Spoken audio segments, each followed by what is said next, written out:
Before I start my speech, a heartiest congratulations to respected Director Ma'am, as Holy Mission is going to open its branch in Dalsingsarai.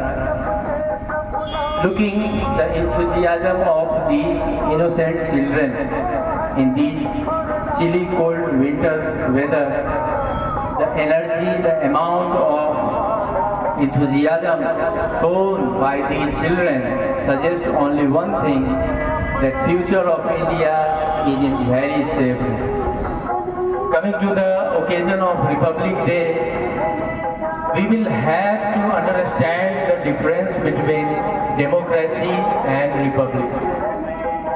प्रजातंत्र लोगों के लिए, लोगों से और लोगों के द्वारा बनाया गया है, लेकिन ये एक थ्योरी है। इस सिद्धांत में सरकार की कितनी शक्ति होगी इसको परिभाषित नहीं किया गया।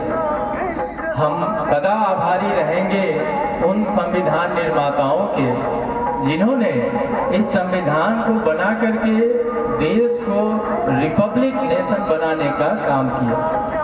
तो फिर प्रश्न उठता है कि इस गणतंत्र का अर्थ क्या है?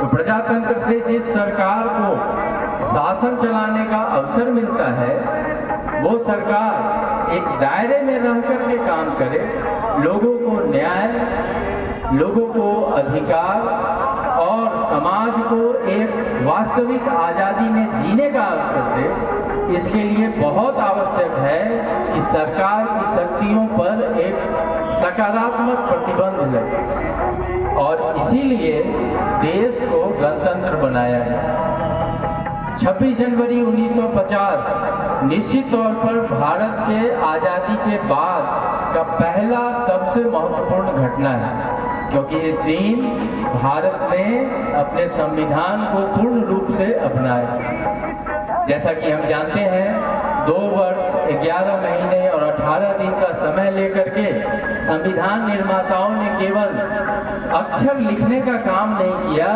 बल्कि उन्होंने उस व्यवस्था को लागू किया जिससे यह तय हो सके कि एक लंबे समय में भारत कैसे एक देश के रूप में बना रहे। यहाँ उपस्थित सभी व्यक्तियों से मैं आग्रह करूंगा कि 1 मिनट के लिए भारत के पड़ोसी देशों में क्या चल रहा है उस पर अपना मन टटोलें।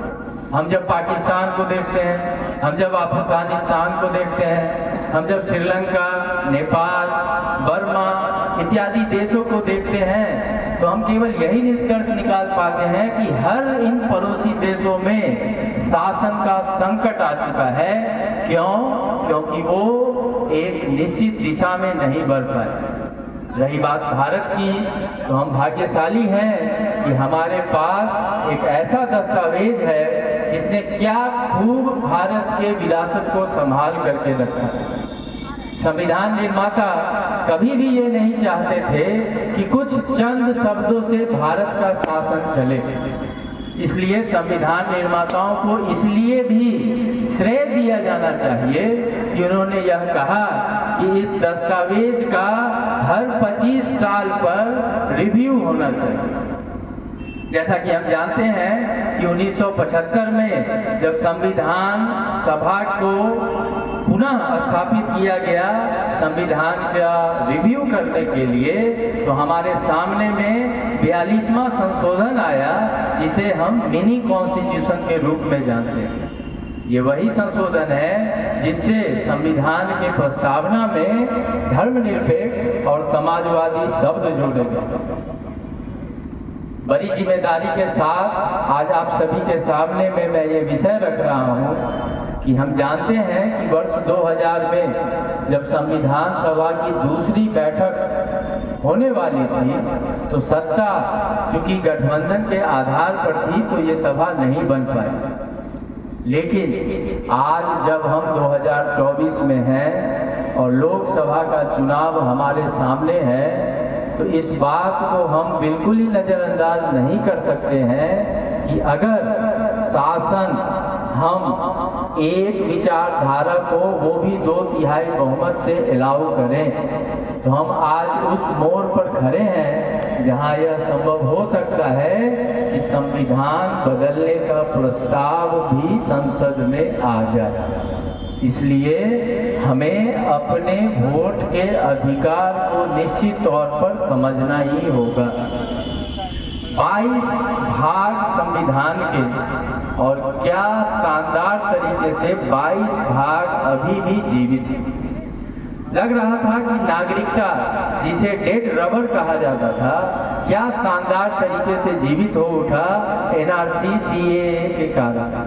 मौलिक अधिकार, राज्य के नीति निर्देशक तत्व, संघ एवं राज्य में संबंध, इन सभी चीजों के उठापटक के बीच में आज भाग 15 भी जीवित है चुनाव आयोग के प्रश्न को लेकर। तो प्यारे बच्चों, समय आ चुका है जब आप संविधान को काफी गंभीरता से लें। संविधान एक ऐसा विषय है, Indian polity is that branch of study which allow you to understand your governance in far better.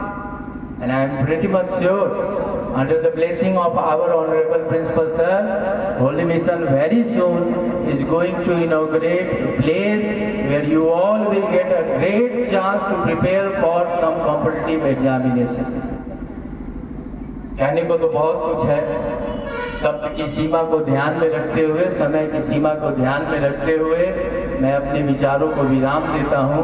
But मेरे साथ आप सभी नारा लगाइए, जय हिंद, जय हिंद, जय हिंद। Thank you.